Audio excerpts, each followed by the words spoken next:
Bienvenidos a Contexto Global, el espacio de France 24 para analizar los hechos más destacados de la jornada. Soy Valentina Torres Sánchez y es un gusto acompañarlos. Vamos con los titulares.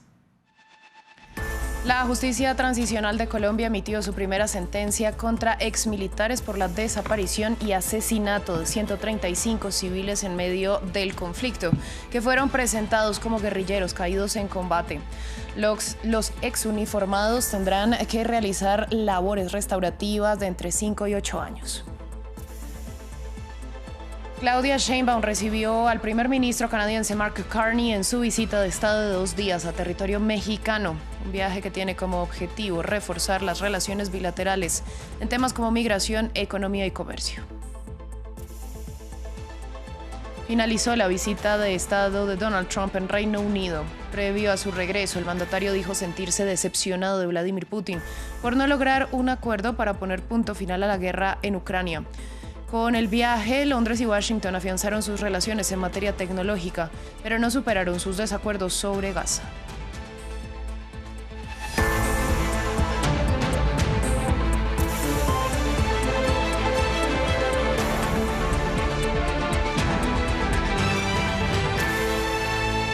Inicio en Colombia. La Jurisdicción Especial para la Paz emitió otra histórica sentencia, esta vez contra exmilitares responsables de graves crímenes durante el conflicto armado, entre ellos las ejecuciones extrajudiciales de 135 civiles presentados como guerrilleros caídos en combate.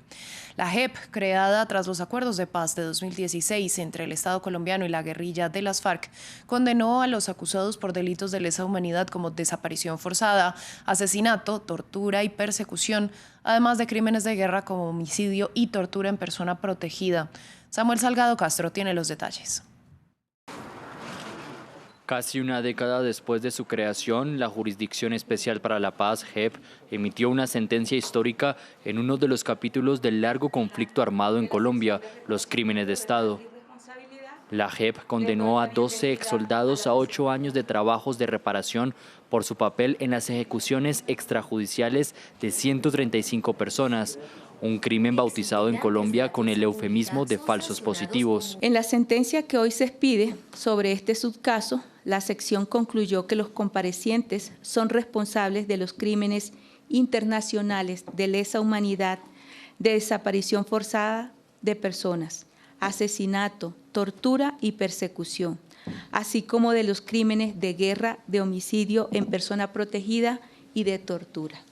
Según la JEP, estos crímenes reflejan un ataque sistemático contra civiles cometidos en un contexto de conflicto armado interno. El tribunal indicó que los soldados sentenciados cometieron los asesinatos y desapariciones cuando eran miembros del batallón La Popa, que operó en la costa caribe de Colombia entre enero de 2002 y julio de 2005, bajo el primer mandato del expresidente de derechas Álvaro Uribe Vélez. Los condenados cumplirán una pena máxima de 8 años en un espacio geográfico definido por la JEP, donde realizarán trabajos restaurativos. Pero para muchas víctimas, estas labores restaurativas no son suficientes para su dolor. En la entrevista exclusiva con la agencia de noticias francesa AFP, un magistrado del Tribunal de Paz reconoció la inconformidad. Yo con todo respeto y consideración, pues es absolutamente entendible que haya víctimas inconformes. Pero hay que tener en cuenta que surge una opinión de 3, 4, 5 víctimas, pero este caso tiene 4.300 víctimas. Es un número importante. A principios de esta semana, el mismo tribunal condenó a 7 exlíderes de la antigua guerrilla de las FARC a un máximo de 8 años de reparaciones por secuestros y otros delitos cometidos por el grupo. Este nuevo fallo de la justicia transicional pretende la no repetición en un país marcado por más de 50 años de guerra. Avanza la visita de Estado del primer ministro canadiense a México con el objetivo de fortalecer las relaciones bilaterales. Una visita que se da por primera vez en 8 años y que busca abordar mejoras comerciales entre ambos, pero que también tiene el objetivo de discutir y revisar el tratado trilateral que comparten con Estados Unidos. El informe es de Albert Naya. 2 países buscando salvar un acuerdo entre 3 y preparados ante cualquier escenario. Mark Carney, primer ministro canadiense, está en Ciudad de México. El objetivo, acercarse a Claudia Sheinbaum para abordar el tratado entre México, Canadá y Estados Unidos. Lo que hemos platicado es cómo fortalecer el comercio México-Canadá como parte del tratado comercial. Evidentemente queremos mantener el TEMEC y afortunadamente pues se abren ya las mesas de trabajo relacionadas con su revisión. Entonces los 3 países queremos mantener el tratado comercial México, Estados Unidos y Canadá, pero queremos fortalecer el comercio con Canadá. Factor que el primer ministro canadiense también destacó antes de subirse al avión. México es nuestro tercer socio comercial más importante y aprovecharemos la oportunidad para fortalecer esta sólida alianza y crear más oportunidades para nuestros trabajadores y empresas. 80 años de relaciones diplomáticas. México es el tercer socio comercial de Canadá, un vínculo que se refleja en la industria automotriz, la minería y la infraestructura para el sector energético. El comercio bilateral y la inversión entre ambos países sumó unos 56.000 millones de dólares en 2024, según Ottawa, lo que denota que la cifra ha ido al alza, especialmente desde 2020. Pero las relaciones bilaterales no siempre han sido buenas. De hecho, un primer ministro canadiense acude por primera vez a Ciudad de México tras 8 años.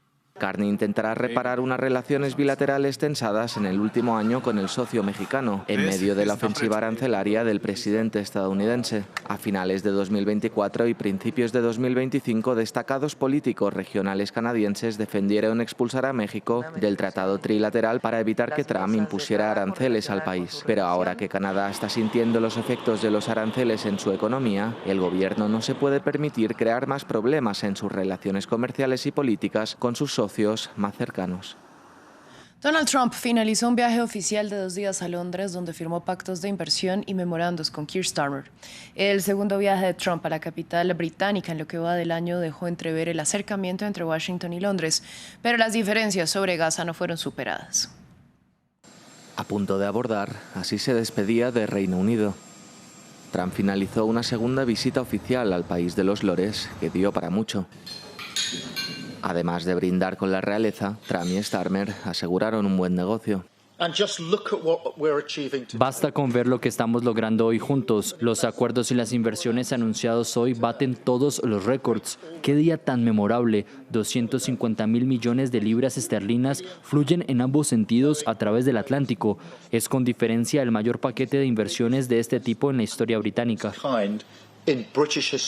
Para Trump, Reino Unido sale ganando, porque Washington acordó invertir hasta 150.000 millones de libras. Además, ambos países firmaron un memorando de cooperación en ciencia y tecnología. Pero entre la buena sintonía hubo discrepancias, una de ellas en lo que respecta a Gaza. Reino Unido se ha mostrado cada vez más cerca de reconocer un Estado palestino. En migración, Trump quiso dar consejos a su homólogo, en apariencia, no compartidos por Starmer.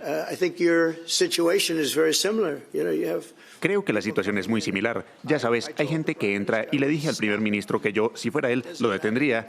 Y no importa si llamas al ejército, no importa qué medios utilices, esto destruye a los países por dentro. Ahora estamos expulsando a mucha gente que está entrando en nuestro país. Es una tarea difícil. Nos han dado unas cartas muy malas. En 2 días, los viejos aliados renovaron sus votos y supieron demostrar que, a pesar de las diferencias ideológicas de sus mandatarios, el magnetismo entre los territorios separados por el Atlántico sigue firme. Vamos a Cuba. El gobierno de la isla advirtió que una agresión militar directa de Estados Unidos contra Venezuela tendría lo que calificó de incalculables consecuencias para la paz y estabilidad de la región. Al tiempo indicaron que lo que está haciendo Washington, desplegando buques y atacando lanchas venezolanas en el Caribe, solo es una táctica para adueñarse del petróleo venezolano. Luis Muñoz, corresponsal de France 24, nos amplió la información desde La Habana. Urge impedir una agresión militar contra Venezuela.